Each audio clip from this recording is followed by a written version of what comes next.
Hoje o Neto batiza. Nós vamos chegar lá ainda em nome de Jesus. Se Jesus não voltar, nós vamos chegar lá. Amém, gente?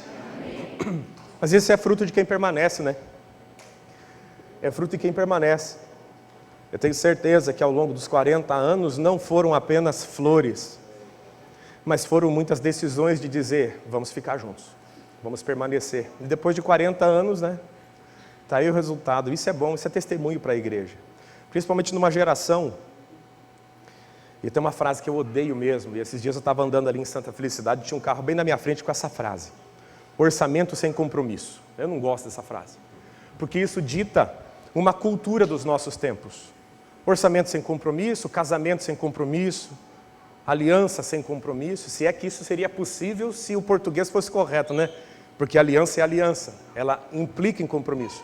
Mas nós vemos uma geração que valoriza o não compromisso.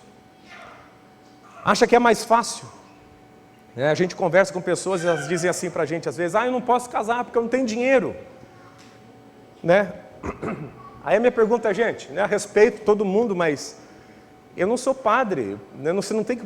O padre recebe, né, para casar. É a taxa do padre. Né? O jeito deles. Eu nunca cobrei nada para casar ninguém. Nunca cobrei R$1 para casar ninguém. Casar nessa igreja é de graça. A aliança eu não vendo, né? A aliança, não sei, daí é outra coisa, mas as pessoas dizem assim: mora junto, já tem casa, já tem carro, quer morar junto. Mas por que não casa? Mas veja bem, a gente precisa disso, daquilo, e a minha resposta sempre é: a gente só precisa de uma coisa: a bênção de Deus. A bênção enriquece e não traz desgosto. É com a bênção que você conquista tudo, não é depois que você conquistar tudo. Se você esperar conquistar tudo para casar, você não vai casar. Porque as pessoas hoje confundem casamento com festa. Irmão, eu tenho certeza que você que congrega nessa igreja, se você pedir para os irmãos, cada um trazer um pratinho, no final do culto de domingo, a gente casa você e vai ter comida até não aguentar mais aqui. Eu trago a minha parte. Você precisa ser abençoado, você precisa receber a bênção sobre a sua vida, meu irmão. É só isso. Amém? Quem traz? Você traz, não traz? A gente gosta de uma festa. Pensa que não? A gente traz comida, a gente arranja alguém para arrumar. Pede para alguém arrumar. Pede para alguém aqui, já da segunda fileira, arruma, faz. Né? Os irmãos tocam a marcha nupcial, vem, a gente ora, você sai daqui feliz. Sai na bênção. Outra. Faz bolo, já tem mestre confeiteiro, já tem tudo aqui na igreja, né? Se agradar o Serjão, já rola uma carne lá atrás. Isso que é bom ser igreja, porque a gente é uma família, né? A pessoa fala: eu preciso de 20 mil para casar. Não faz, você não precisa, não. Não precisa de tudo isso. A gente vive tempos que são difíceis porque as pessoas são difíceis, sabe? Antigamente as coisas eram difíceis, mas as pessoas eram fáceis. Hoje as coisas são mais fáceis e as pessoas estão ficando mais difíceis. Mas com Deus eu vejo as coisas de forma simples, é fácil. Um casal precisa da bênção, não precisa da festa. Uma família precisa da bênção de Deus. É simples assim. Bom, irmão, vou fazer uma pergunta. Você sabe sofrer? Você sabe sofrer? Eu não estou perguntando se você gosta. Porque gostar ninguém gosta. Deus, quando criou o mundo, Ele não criou o mundo para ter sofrimento, sabe? Não. Ele criou o mundo para que as pessoas fossem felizes nele. Deixa eu fazer uma pausa aqui, senão eu vou me perder depois. Os irmãos que vão participar do batismo, eu vou precisar que vocês se troquem. Porque aí depois da pregação fica só eu para me trocar, tá bom? Agora voltar à questão do sofrimento. Deus, Ele criou o Éden, Deus não pensou assim: eu vou criar um mundo e vou deixar o homem se lascar. Vou deixar o homem sofrer, vou deixar o homem se arrebentar na vida. Não. Deus, Ele criou um ecossistema perfeito. E dentro da perfeição do ecossistema que Deus criou, Ele ainda plantou um jardim nas bandas do Oriente. Eu não sei se você gosta de jardim, eu gosto. Né? Quando eu morava em casa, eu gostava de mexer um pouco com isso. Admirava aquelas gramas lindas e parecia que sempre as gramas dos vizinhos eram melhores do que a minha. eu me esforçava um pouco mais, dava para manter por um tempo, depois vinha uma rotina que me tirava daquilo. Mas eu fico pensando assim, imagine Deus fazendo um jardim em um ecossistema que não tinha erva daninha, não tinha tiririca, não falando mal do personagem tiririca, mas sabe aquela tiririca? Aquelas 3 fiadinhas de mato que surge, que se você não arranca logo, ela cria um ecossistema por baixo da grama e ela começa a se emendar toda. Você imagine Deus, Ele criou um mundo perfeito, não havia dolo, não havia pulgão, não havia erva daninha, não havia nada, e Deus ainda para e pensa, eu vou fazer um jardim aqui. Eu vou pegar algo melhor do que a perfeição que eu já criei e vou fazer um ecossistema perfeito. E Ele cria. E Deus pega nesse ecossistema, Deus pega o homem e coloca o homem no Éden. O Éden não era o jardim ficava na região do Éden. Havia a terra, um ecossistema perfeito, um amplo lugar chamado Éden, que excedia a própria perfeição. O português não tem palavra no português para a gente dizer isso. Não tem como ser melhor do que perfeito, mas é só para a gente imaginar. E dentro desse ecossistema, Deus fez um jardim especial ali. E Deus pega o homem e coloca o homem dentro do jardim. Quando Deus faz tudo isso, você imagina que Deus, de maneira alguma, está planejando que o homem vá sofrer. Tanto que o único trabalho que o homem tinha era cultivar o solo e guardar o jardim. Deus colocou o homem com uma função.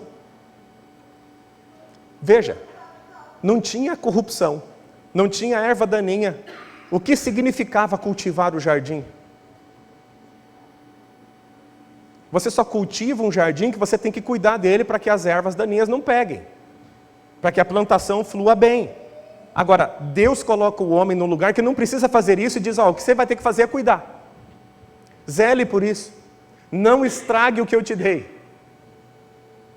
E aí o homem, ele decidiu que aquilo não era bom para ele.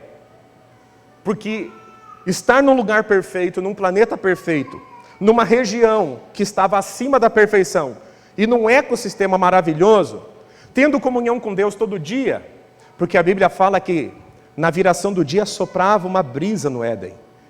E junto com aquela brisa, Deus descia para falar com Adão. E Deus falava com Adão. Eu não consigo imaginar na minha cabeça o sofrimento de Adão depois que Adão foi expulso do Éden, porque ele foi o único que viu Deus cara a cara. Ele falava com Deus. Ele conversava com Deus, Deus na forma de Deus. Não em teofania, não Deus no corpo de um homem. Deus em seu estado de perfeição. E depois ele nunca mais viu Deus. Na verdade, ninguém mais viu Deus, né? Quem mais chegou perto foi Moisés. Deus fez a bondade dele passar na frente de Moisés. E isso me faz lembrar aquilo que eu ensinei para vocês um tempo atrás. A invisibilidade de Deus não é um atributo de Deus. Em nenhuma corrente teológica, em nenhum livro que você vai ler, em nenhum raciocínio que você vai procurar, você vai encontrar como atributo de Deus a invisibilidade. Porque a invisibilidade foi consequência da queda. Nós não podemos ver Deus porque moramos num lugar caído. Porque Adão via, Eva via. Deus se ocultou depois da queda. E Ele só vai se revelar como Ele verdadeiramente é de volta, em plenitude, no céu. E a gente vai ver Deus lá. Amém, gente?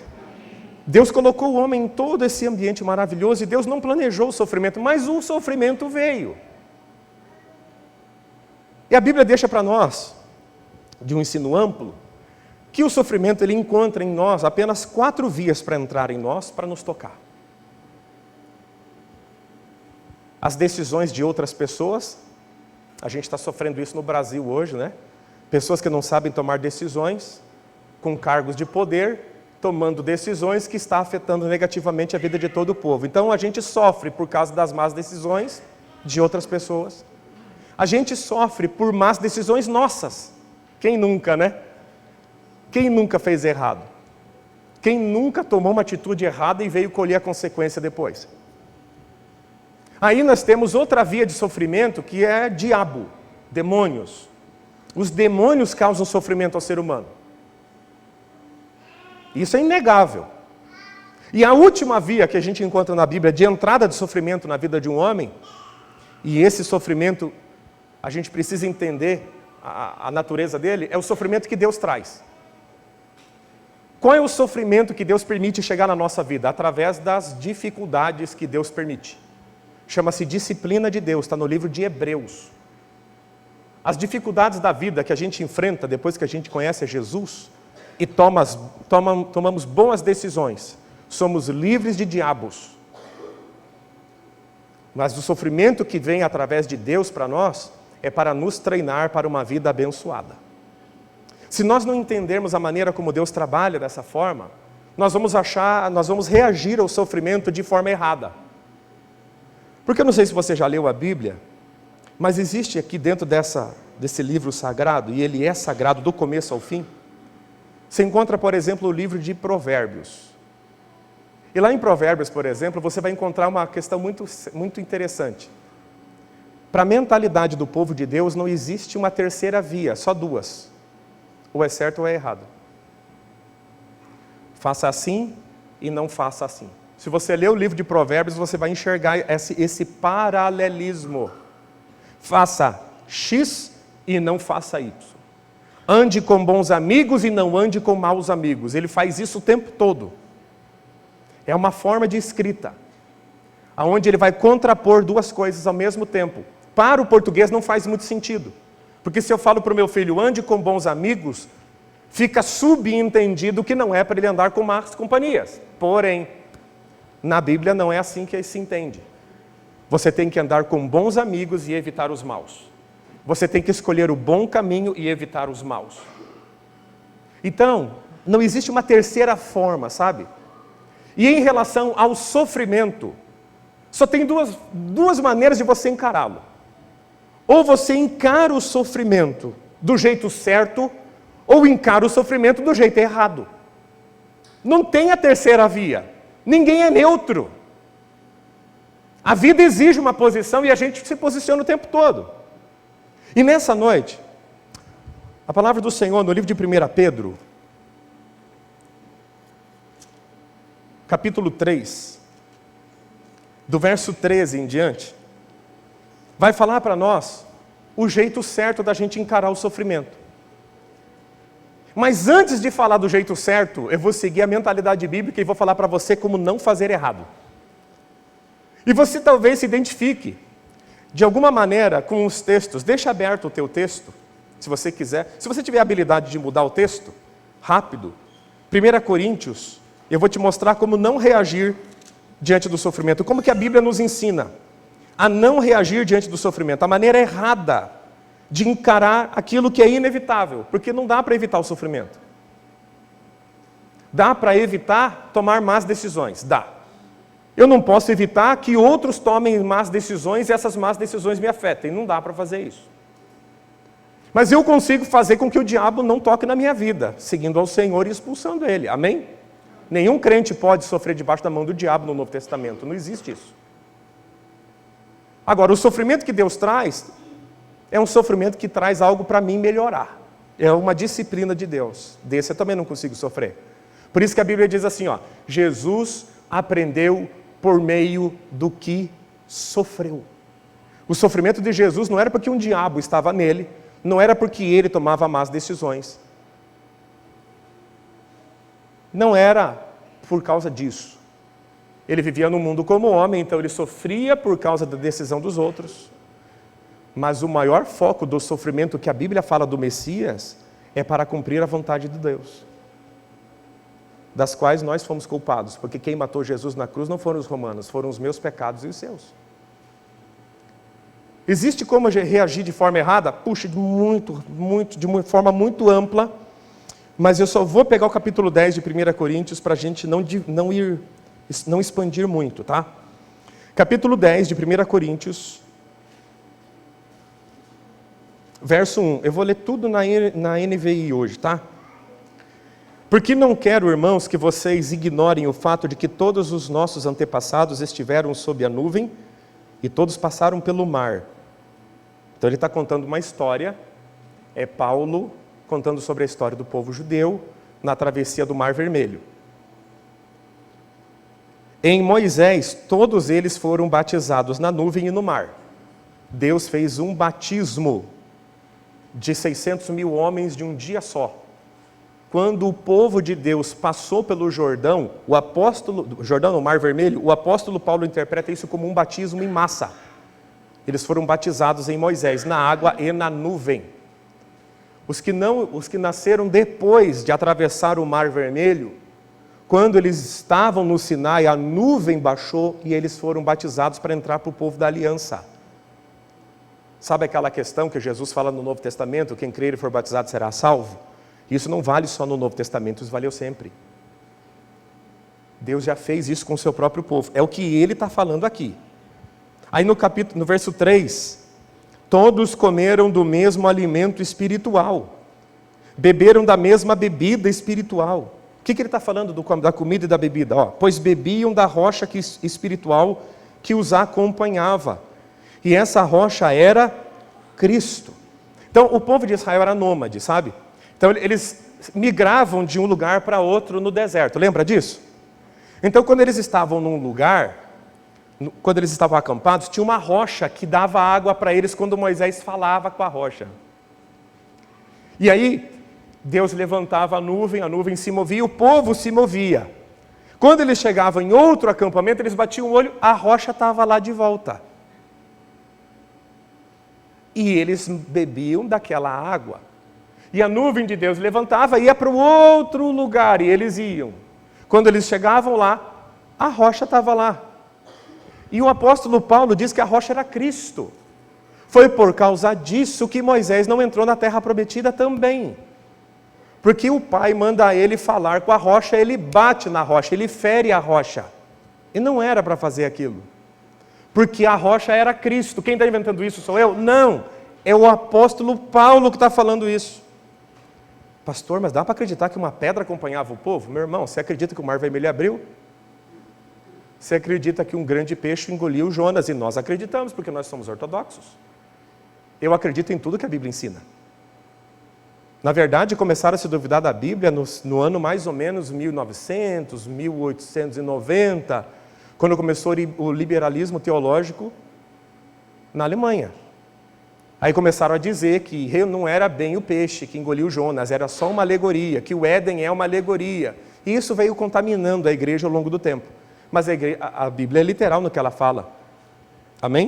Amém? Todos comeram do mesmo alimento espiritual e beberam da mesma bebida espiritual. Na verdade, ele vai linkar isso aqui com a ceia lá na frente. A bebida espiritual era Cristo e a comida espiritual era o maná vivo que descia do céu. Jesus disse que havia um maná, ele era o pão vivo, que aquilo era uma sombra.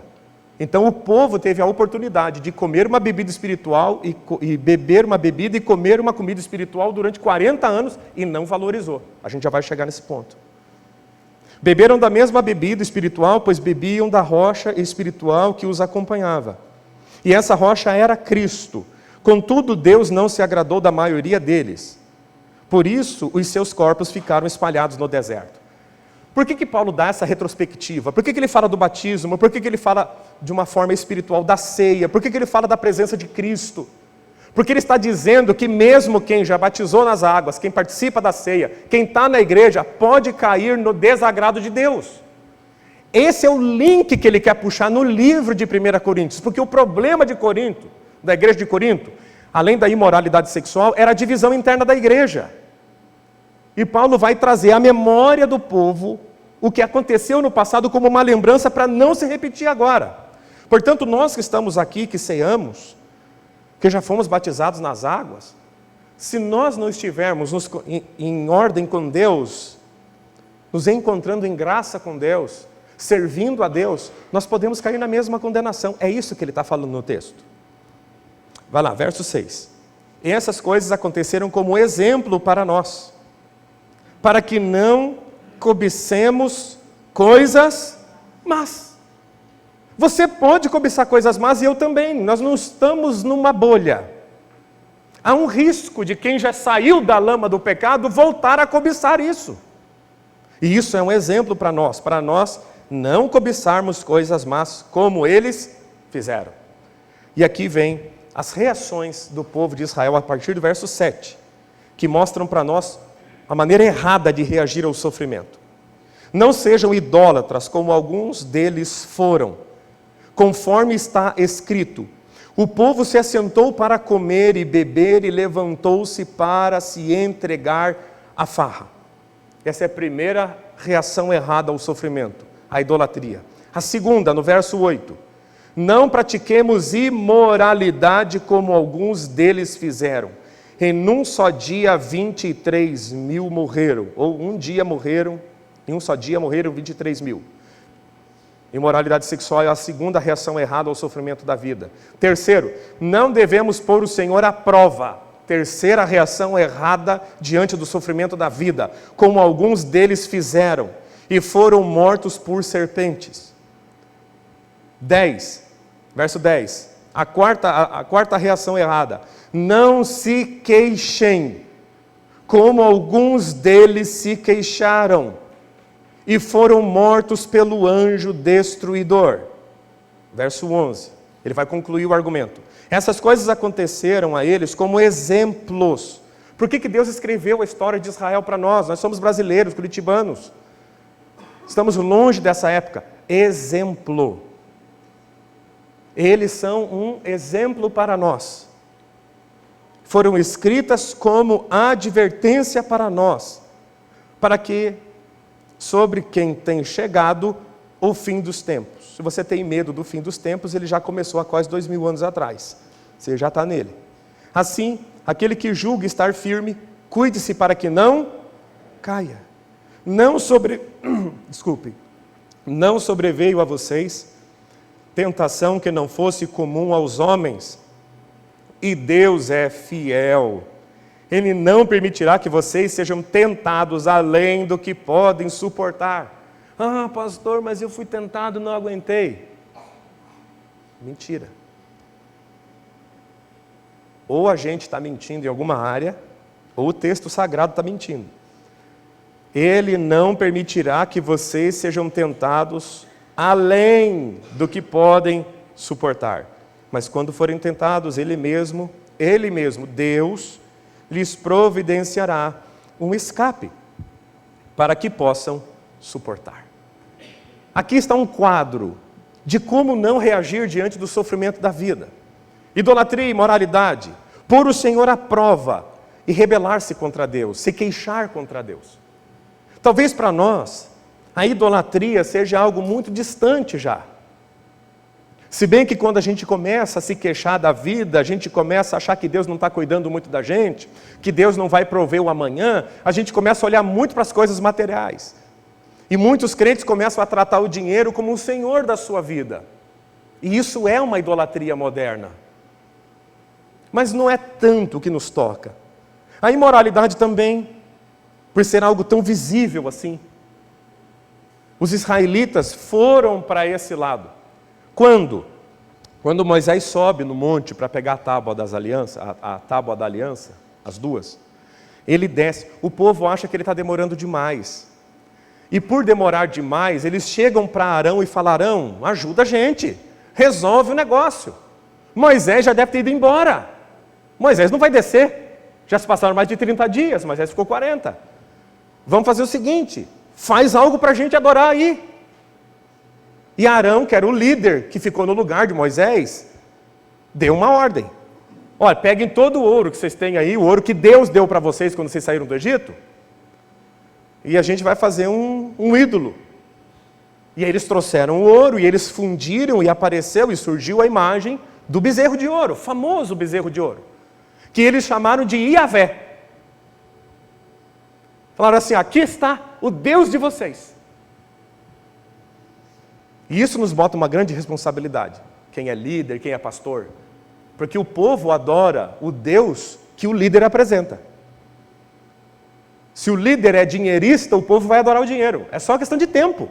Lentamente as pessoas vão adorando, os que ficarem, logicamente, os que ficam, vão adorando o Deus que o líder vai apresentando. Por isso nós temos que tomar cuidado para estar presos naquilo que Deus nos chamou para fazer, que é pregar o Evangelho de Jesus, ensinar a Bíblia Sagrada. Porque é muito tênue isso. Arão apresentou. Por que eles adoraram o bezerro de ouro? Por que eles não adoraram a vaca de ouro? Por que eles não adoraram a girafa de ouro? Porque o que Arão deu para eles foi o bezerro. Se Arão tivesse feito um elefante de ouro, eles iam adorar o elefante de ouro. Assim como nós, como pais, que somos sacerdotes da casa, nossos filhos vão adorar o Deus que nós estamos apresentando para eles. Se o Deus que nós veneramos em casa é o crescimento profissional, nossos filhos vão venerar isso, vão correr atrás disso e vão ter isso para eles. Se nós ensinarmos na nossa casa que igreja se vai e se faz e se é quando você não tem nada melhor para fazer na vida num domingo à noite, nossos filhos vão crescer achando que a igreja é um lugar desprezível. Eu só vou para a igreja quando eu não tenho nada para fazer. Nossos filhos adorarão o Deus que nós apresentamos para eles. Nossa casa adora o Deus que o líder da casa, que é o homem, apresenta. Amém, homens? Veja a vossa responsabilidade. Nossa, como é grande. E eles começaram a adorar o bezerro. E na consequência daquilo, praticaram imoralidade sexual, que era normal. A idolatria abre a porta para outra coisa. Mas aqui ele fala sobre duas coisas importantes para nós, que me chamam a atenção no texto de 1 Coríntios. O pôr o Senhor à prova. Isso ele está lembrando no episódio de Números capítulo 21, que eu gostaria de ler um pouquinho para vocês. Números 21.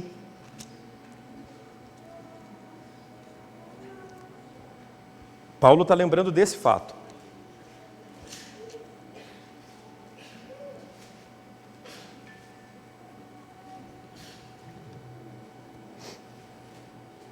Verso 4. Se você trouxe a Bíblia, quer abrir lá, pode abrir. Eu espero. Acharam lá? Amém? Partiram eles do monte Or, pelo caminho do Mar Vermelho, para contornarem a terra de Edom. Mas o povo ficou impaciente no caminho. Fala a verdade, às vezes a gente fica impaciente com a demora de Deus agir. Porque na nossa cabeça Deus tinha que ter feito ontem. Nós não somos tão diferentes. Os mesmos humanos, nós somos humanos iguais a eles. Às vezes as pessoas chegam e falam assim, não, se eu estivesse no lugar de Adão e Eva, eu não teria comido, você teria comido igual. E eu também. Ah, se eu estivesse lá, se eu fosse daquela religião, quando Jesus veio, a gente poderia sim ter condenado Jesus. Eles eram humanos como nós. Partiram. E o povo ficou cansado, impaciente no meio do caminho. E falou contra Deus e Moisés, dizendo, por que vocês nos tiraram do Egito para morrermos no deserto? É aqui que o povo tenta a Deus. Preste atenção no texto. Por Deus a prova, é aqui que você vai descobrir o que é. Não há pão, não há água, e nós detestamos essa comida miserável. Qual comida que era? Maná. Sabe quando a gente começa a ficar enfastiado de Deus? Por algum motivo a gente baixa a nossa guarda, e o diabo consegue fazer um ninho na nossa cabeça, a gente começa a achar que o ímpio tem mais oportunidade de crescer do que a gente, parece que o Instagram dele é melhor do que o nosso. Se bem que eu falar de Instagram é a pior besteira, porque eu não tiro foto de família e boto lá, né? Eu não vou ficar mostrando minha mulher para o mundo ver. Nem meus filhos, não é para mim. Eles se cansaram, quer saber o que Deus está dando para a gente é pouco. No mundo a gente tinha melhor.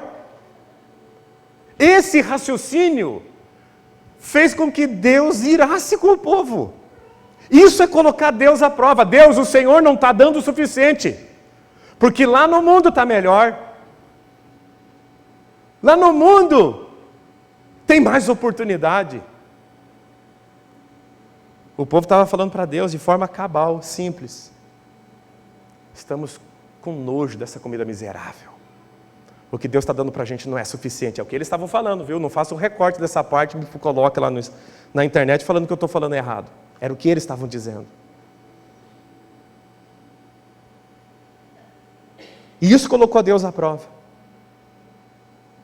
Não há água. Nós detestamos o que Deus está dando para a gente. Essa comida é miserável. Já não havia agradecimento.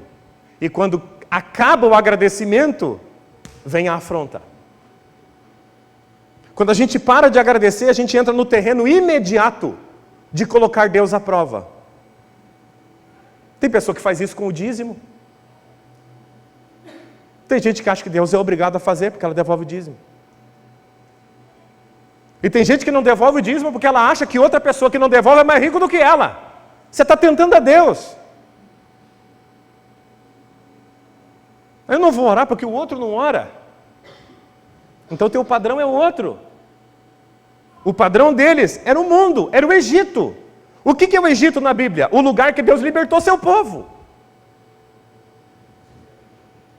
Era um lugar de escravidão. E há pessoas que não entendem essa dinâmica. Ah, mas no mundo as pessoas têm liberdade para fazer o que elas querem. Não. Ô, meu irmão, você acha que quem está no mundo tem liberdade? Você sabe o que a Bíblia dizia de você quando você estava no mundo? Que você era escravo do pecado. E você pecava por obrigação, você era obrigado a pecar, porque você era servo do pecado. Quando você estava no mundo, você não fazia o que você queria, você era iludido de que você fazia o que você queria. Liberdade você tem quando você tem autonomia para dizer, eu não quero fazer isso que faz mal para minha casa. Mas você não podia fazer isso porque o diabo te dominava, e dominava nós. Ah, lá no mundo a pessoa pode fumar, ela pode beber. Não, ela tem que beber, ela tem que fazer isso. Porque é por ali que o diabo escraviza uns. É pela propina que o diabo escraviza outros. Ele faz aquilo por obrigação. Agora você não, você foi liberto disso em nome de Jesus. Nós somos o povo da aliança.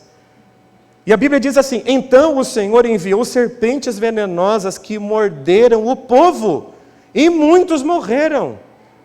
E o povo foi até Moisés e disse, pecamos quando falamos contra o Senhor e contra você. Ore pedindo ao Senhor que tire as serpentes do meio de nós. Aí Deus permitiu a serpente. Permitiu, serpentes. E tem que levantar uma serpente de bronze, para o povo que era picado, olhasse para a serpente e fosse sarado. E Jesus disse que aquela serpente era um prenúncio do que ele faria na cruz.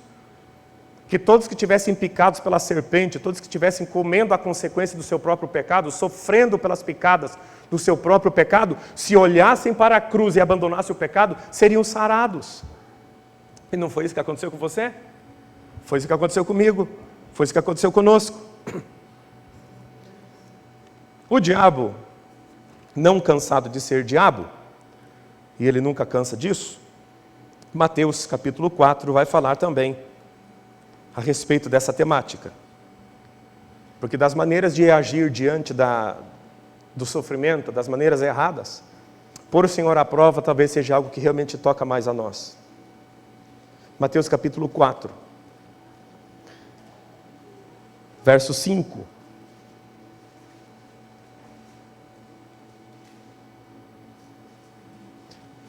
Quem colocou Deus à prova lá no deserto foram todos os crentes que estavam lá, não foi? O pessoal que saiu, que foi batizado, comeu a comida espiritual. Agora, onde que o diabo vai levar Jesus para tentar ele? Nesse texto que você está lendo aí. Então o diabo levou a cidade santa e colocou na parte mais alta do templo. Olha como a ligação é interessante. E disse, se és filho de Deus, joga-te daqui. Desculpa, gente. Joga-te daqui para baixo, pois está escrito, ele dará ordens aos seus anjos e a seu respeito, e com as mãos eles o segurarão, para que você não tropece em alguma pedra. Como que Jesus encarou essa proposta? Jesus respondeu, também está escrito. O que está escrito lá?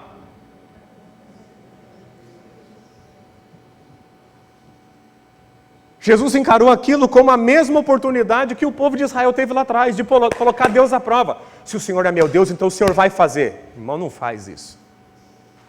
Ah, pastor, mas isso é fé. Isso não é fé. Isso é colocar Deus à prova. E Deus não é menino. Deus não vai ceder aos nossos caprichos. Escuta o que eu estou te falando. Não, porque se Deus é Deus, Deus tem que fazer. Não. Não. Deus ainda é Senhor e soberano. Nós não somos. Deus não deve nada para você. Aproveitando esse momento, olha para quem está perto de você e diga: Deus não deve nada para você não, meu irmão. Não.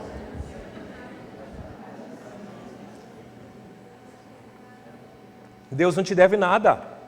Ah, mas eu oro, eu jejuo, devolvo o dízimo. Deus não te deve nada. Se nós crentes não entendermos isso, nós vamos começar a colocar Deus com práticas espirituais, nós vamos tentar botar Deus na parede, aí o nosso jejum vai ser pecado. Nossa oração vai ser pecado, nossa oferta vai ser pecado, nosso dízimo vai ser pecado, porque tudo isso a gente pode usar para botar Deus na parede e falar, ou faz ou não é meu Deus. E Deus fala assim, epa, Deus não é imagem de escultura, Deus é verdadeiro Deus. E a última maneira de tratar com o sofrimento de forma errada, Números capítulo 16, se você está lá, em Números, permanece lá. Você foi comigo para Mateus? Volta para Números. Números 16.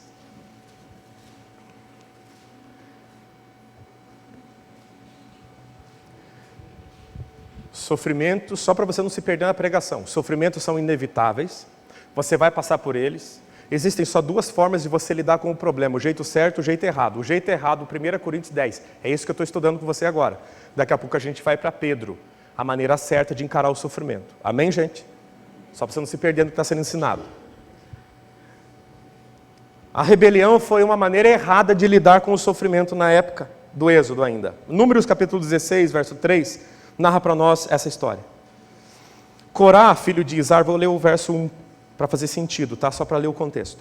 Neto de Coate, bisneto de Levi, reuniu Datã e Abirão. Tudo crente aqui, ó. Tudo no meio ali do povo que cria em Deus. Para você ver como isso pode nos tocar. Verso 2. E eles insurgiram contra Moisés. Com eles estavam 250 israelitas, líderes bem conhecidos da comunidade, ou na comunidade. E que haviam sido nomeados membros do concílio. Eles se ajuntaram contra Moisés e Arão, eles disseram, basta. Olha que coisa santa que ele vai falar. Não parece santo isso aqui, ó? A assembleia toda é santa, cada um deles é santo e o Senhor está no meio deles. Está errado o que ele falou? Não. Agora olha o que ele estava fazendo com essa verdade. Então, por que vocês se colocam acima da assembleia do Senhor? Paulo, quando escreveu 1 Coríntios, capítulo 10, quando ele fala sobre rebelião, a maneira errada de lidar com o sofrimento, um dos pontos é esse aqui que eu estou lendo com você. Homens de Deus pegaram uma verdade, realmente Deus tinha dito que toda nação era santa, todo o povo era santo. Mas qual que era a tônica ali? Desafiar a autoridade de Moisés, que Deus tinha estabelecido. E quando eles fazem isso, eles se queixam do que Deus estava fazendo. E quando eles fazem isso, a maldição de Deus entra no meio do arraial. Eles se juntaram e falaram isso, verso 4. Quando ouviu isso, Moisés era um homem muito temente a Deus. Olha, Moisés prostrou-se rosto em terra. Depois disse a Corá e a todos os seus seguidores, pela manhã o Senhor mostrará quem lhe pertence e fará aproximar-se dele aquele que é santo, o homem a quem ele escolher. E ali vai o resto da mensagem, do diálogo. No final das contas, Corá, a família dele, os 250, toda a família, são engolidos pela terra. Acabou com todos eles. A arrogância daqueles homens. Todo mundo aqui é abençoado, todo mundo aqui pode fazer. E Deus tinha estabelecido Moisés para ser líder daquele povo. Portanto, naquele contexto, se rebelar contra Moisés era se rebelar contra o próprio Senhor, dizendo assim, Deus não está sabendo o que está fazendo. Maneira errada de lidar com o sofrimento. Não vou servir mais Deus porque Deus não está sabendo guiar a minha vida, não. A lógica que a pessoa não fala isso, ela faz diferente. Ela deixa de congregar, ela deixa de orar, ela deixa de ler a Bíblia, ela vai botando Deus de lado através das atitudes. Eu particularmente nunca vi uma pessoa afastada falar claramente que ela não quer nada com Deus. Ela só não lê a Bíblia, não ora, não busca Deus, não congrega, não fala com Deus, não louva a Deus, mas ela não fala. Ela não fala que ela está se afastando. As atitudes dela mostram isso. Às vezes nós estamos no meio de igreja, em cultos abençoados, louvando a Deus, nos grupos, aquela coisa toda. Mas vem dificuldades na nossa vida que a gente fala assim, não quer saber, eu não gosto do jeito que Deus faz. Deus estabeleceu Moisés, a gente não quer saber disso. É lógico que isso fala longe de nós, mas a gente vai puxar para outro contexto. A gente está aqui e fala assim, não, Deus não sabe, não, isso aqui não é a maneira de Deus fazer. Eu não aceito o sofrimento que venha da vida como disciplina de maneira alguma. Não. Foi mal ensinado, ele achou que quando ele se convertesse, ele nunca mais ia sofrer. Ele não entende a dinâmica do sofrimento. Meu irmão, você pode passar a vida inteira negando o sofrimento. Você pode passar a vida inteira negando que nós vamos sofrer. Pode fazer uma fantasia na sua mente de que nós somos super pessoas, que estamos imunes a qualquer doença. E isso é terrível porque traz um escândalo para a casa de Deus. Tantos homens que pregaram nesse Brasil dizendo que homens de Deus não ficam doentes, e quando ficavam doentes pegavam jatinho particular e iam para os Estados Unidos fazer tratamento porque não tinham coragem de pisar num hospital no Brasil. Porque a realidade é que se até Paulo ficou doente, nós também passamos por momentos de dificuldade com doença. Nós passamos por momentos de dificuldades em várias áreas da nossa vida. Só que tem a maneira certa da gente entrar e encarar as dificuldades da vida. Amém, gente? E é sobre isso que eu quero falar com você agora, é a segunda metade da mensagem. 1 Pedro, capítulo 3. Na verdade, o tema aqui é Pedro 3, né? A gente foi lá para trás para ver a maneira errada.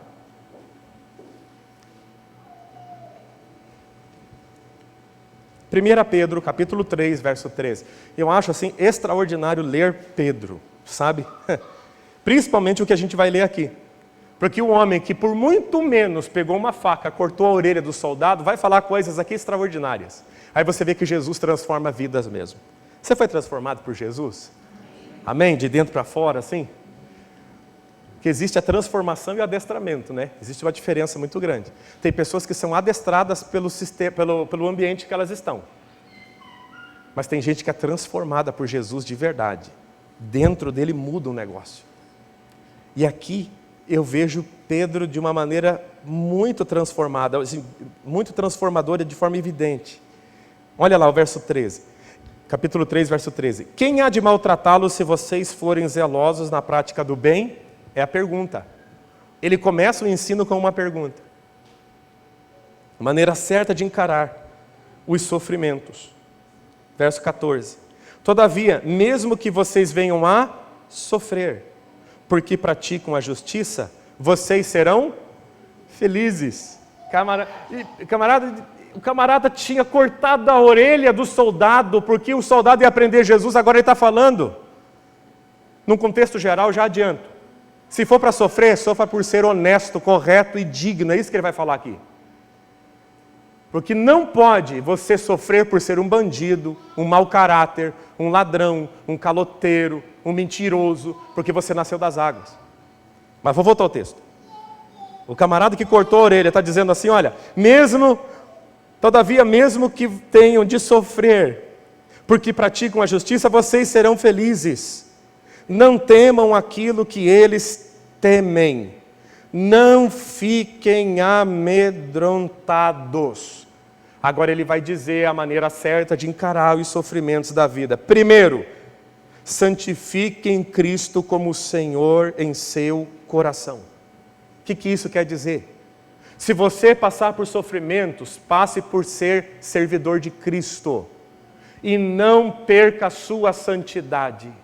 Não equipare as suas ações com as ações dos ímpios. Se ele não faz e está se dando bem, eu vou fazer igual a ele. Não! Porque se você faz isso, você não santifica Cristo. Porque o ímpio, o injusto, os demônios, os anjos estão olhando para você e para mim. Uma nuvem de testemunhas. Quando pelo sofrimento nós deformamos o nosso caráter, nós trazemos desonra não a nós, mas ao nome de Jesus que nos salvou. É por isso que na televisão aparece pastor fulano de tal. A máfia dos sanguessugas, pastores fizeram a máfia das ambulâncias em Manaus. De outra forma, de outra maneira, eles estão dizendo assim, olha, que a gente sabe que as pessoas roubam, elas roubam. Agora, pastor roubando, o que eles estão fazendo? Esses homens, trazendo escândalo para o corpo de Cristo. Mas ele está ensinando para nós aqui, o Pedro, o que foi crucificado de cabeça para baixo, pela tradição, e nunca ninguém desmentiu a tradição, então deve ser verdade. Um homem que andou, pregou por todo o Império Romano, que aprendeu a conviver com o sofrimento da vida normal, sem deformar o seu caráter. Está dizendo aqui, antes, santifiquem Cristo como Senhor em seu coração. Não deforma teu caráter. Mas o outro está roubando, eu vou roubar também. Não, você não é ele. Mas o Brasil é o país mais, imoral do mundo, segundo as estatísticas. Maior quantidade de imoralidade sexual, de adultérios. Mas eu faço, não dá nada, dá tudo. Mas o outro faz. O outro não é você. Minha mãe já dizia, você não são os outros, você não é o outro. Lembra do episódio Todo Mundo Odeia Cris? Você não é todo mundo. Você não é todo mundo. Quantas pessoas começam a indignificar o nome de Jesus porque está sofrendo? O teu sofrimento não te dá uma carta branca para fazer o que você quiser. Nem eu. Estou falando para você e para mim também. O mesmo Jesus que eu estou anunciando é o que eu sirvo. Antes santifiquem Cristo como Senhor em seu coração. Sequência. Estejam sempre preparados para responder a qualquer pessoa que lhes pedir razão da esperança que há em vocês. Não percam a esperança. Primeiro, santifiquem Cristo. Segundo, permaneçam na esperança. Meu irmão, entenda uma coisa. Nesse livro, a nossa esperança é guiada para Jesus e não para as coisas desse mundo. Mas eu vou ser feliz quando o Brasil for um país honesto. Eu vou ser feliz quando tal presidente sair e quando outro presidente entrar. Se você faz isso, você está colocando a esperança no lugar errado. A esperança é Jesus Cristo, nosso Salvador. É nele que nós temos esperança na vida eterna. É no céu que Ele providenciou para nós. É lógico que Ele ajuda a gente, Ele abençoa a gente tem muita coisa boa na nossa vida. É lógico que a gente pode se alimentar bem, a gente pode andar num bom carro, só que a nossa esperança não está aí. E muitos crentes colocam a esperança deles nessas coisas, e quando eles perdem essas coisas, perde tudo. Por que o movimento evangélico, ou o evangelicalismo no Brasil está sofrendo uma crise? Porque eles perderam o presidente. Nós votamos no mesmo que perdeu, eu sei disso. Mas a nossa esperança não estava lá. A nossa esperança continuou sendo Jesus. Porque o dia que você tiver esperança nos homens, a Bíblia diz, maldito é você. Maldito é o homem que confia no homem. E na força do homem, do seu braço, deposita a sua esperança. A nossa esperança não está nesse mundo. Por isso nós podemos dizer, mesmo diante do sofrimento, eu tenho esperança. Jesus vai voltar para buscar a gente. E tem um sofrimento que a gente só vai parar de sofrer quando Ele voltar. Vamos ser honestos. Ou você consegue ser feliz, almoçar num baita, num restaurante alegre com a tua família, cheio de dinheiro no bolso, sai do restaurante e vê uma criança passando necessidade, você sai feliz? Não, você não vai ter felicidade completa nesse mundo. A felicidade completa não é aqui. Nos venderam isso na década de 90 com a teologia da prosperidade. O aqui e agora. Mas não é verdade. Não aconteceu. Promessa jogada ao vento para limpar o bolso das pessoas. A nossa esperança está em Jesus. Estejam sempre preparados, diante do sofrimento, que é o contexto aqui, para responder a qualquer pessoa que lhe pedir razão da esperança que vocês têm. Terceira atitude. Façam isso com mansidão. A palavra mansidão é uma palavra muito linda no Novo Testamento. A palavra mansidão no contexto teológico significa não apenas ter um espírito humilde, ser dócil. Ela ultrapassa esse conceito. Mansidão no conceito bíblico é a sua capacidade de ser flexível nas mãos de Deus poder moldar você conforme Ele quer, sem que você resista. Lembra da história clássica de Moisés, o homem mais manso que viveu, que pegou 2 tábuas que Deus escreveu com o dedo dele e quebrou? Então, mansidão não é ser calmo. Mansidão, segundo a Bíblia, não é ser aquela figura boba que todo mundo passa ele para trás. Não é isso. E eu não tenho coragem de jogar minha Bíblia no chão. Moisés jogou a Bíblia que Deus deu na mão dele. Pensa num negócio desse. E a Bíblia chamou ele de manso. O que é a mansidão na Bíblia, então?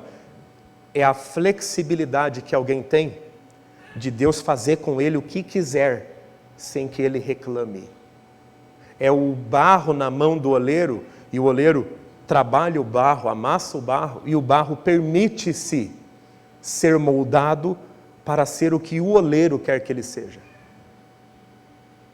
E aí a vida cristã ela vai para um outro patamar, quando você entende isso. Você não está fazendo Deus trabalhar para você mais. Você está deixando Deus trabalhar na tua vida, para ser o que Ele quer que você seja. Isso é nascer de novo. Com mansidão e respeito. Conservando a boa consciência. Esse é o último conselho do texto que ele está dando nessa tônica. De forma que os que falam maldosamente contra o bom procedimento de vocês, porque estão em Cristo, fiquem envergonhados em suas calúnias. Aí ele fecha o texto. É melhor sofrer por fazer o bem, se for a vontade de Deus, do que por fazer o mal.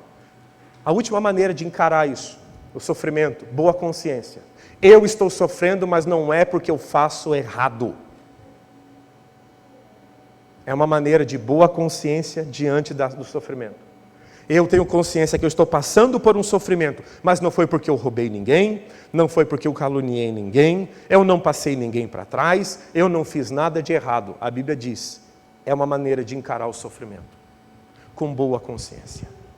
Só para resumir, santificando a Cristo, tendo esperança, sendo manso e tendo uma boa consciência. É a maneira da gente encarar o sofrimento da vida. Pastor, mas eu pensei que quanto mais santo eu fosse, menos sofrer eu iria. Diminui. E quem roubava deixa de roubar, então sofrimentos assim ele deixa de ter. Quem era mentiroso deixa de ser mentiroso, então esse tipo de sofrimento ele não tem mais.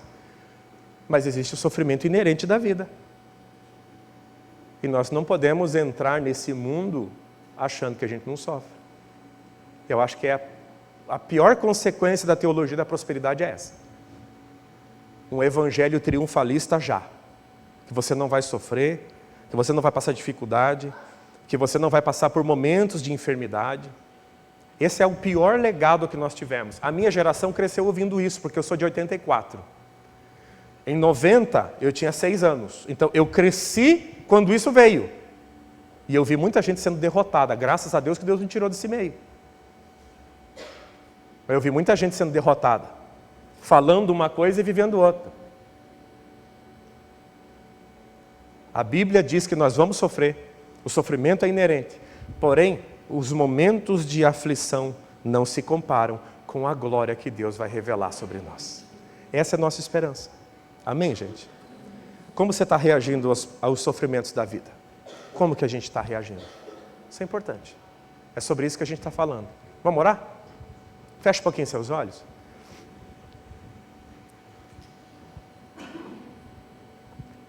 Eu quero orar com você nessa noite, porque eu acredito, eu tenho orado, colocado a minha vida na presença de Deus, e esse foi uma ministração que Deus colocou no meu coração na quinta-feira de manhã, quando eu estava aqui no escritório da igreja, orando, estudando as Escrituras. Eu li o texto de Pedro e aquilo saltou no meu coração. A maneira certa de encarar os sofrimentos da vida. Isso vai te servir para onde você for na tua vida. Se você é jovem, essa mensagem te serve. Se você é idoso, essa mensagem te serve. Se você, independente da sua idade, classe, nível social, intelectualidade, não importa. Todos sofrem. Todos sofrem. É lógico que nós com Cristo vencemos tudo isso em nome de Jesus. É claro que a gente vence. Mas a gente sofre. A gente não pode ser bobo a ponto de achar que não. Pessoas acham que se tiverem mais dinheiro, deixa de sofrer. Não. Os sofrimentos mudam. Mas esse mundo é um mundo de sofrimentos. E olha que a gente vive num oásis, hein, gente? Nós estamos em Cristo, lemos as Escrituras, oramos, buscamos ao Senhor. Quando temos os nossos sofrimentos, nós temos quem orar por nós. Há uma igreja orando por nós. Há uma rede de intercessão.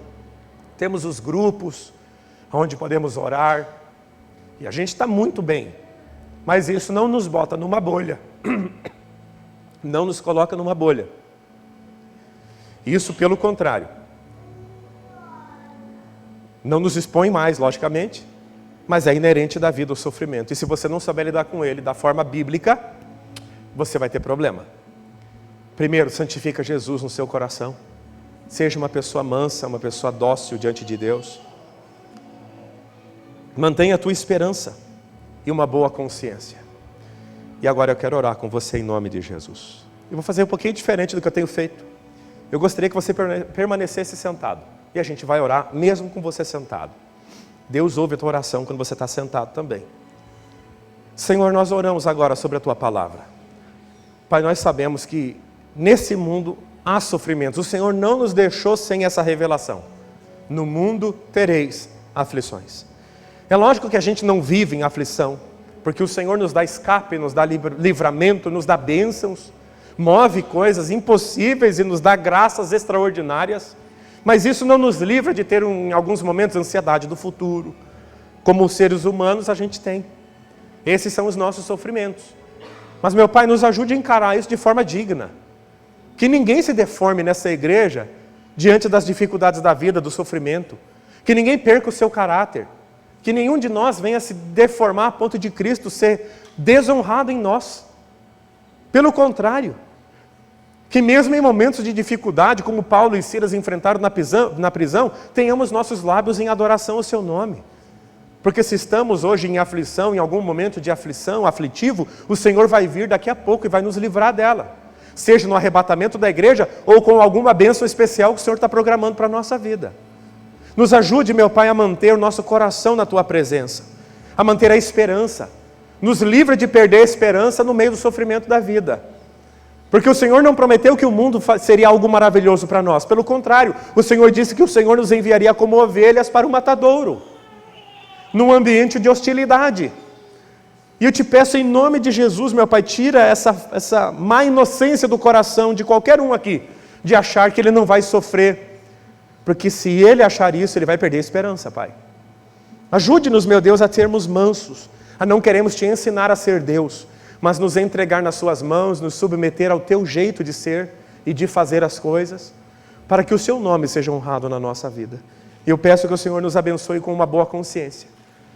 Se for para a gente passar por dificuldade, que não seja por sermos maus trabalhadores, funcionários preguiçosos, pessoas procrastinadoras. Pelo contrário, se for para a gente sofrer, como diz o texto sagrado, que seja por fazer coisas boas. Seja, meu Pai, por fazer o bem e às vezes não ter o bem que a gente oferece. Que o seu nome seja abençoado e glorificado nessa igreja. Que o seu povo seja preparado, meu Pai, para viver os momentos maravilhosos que vivemos na tua presença, mas também preparado para viver os momentos de adversidade, os momentos de sofrimento, os momentos em que a noite é mais longa porque o sono é mais curto, os momentos em que a locomoção é mais difícil porque as dores no corpo às vezes impedem.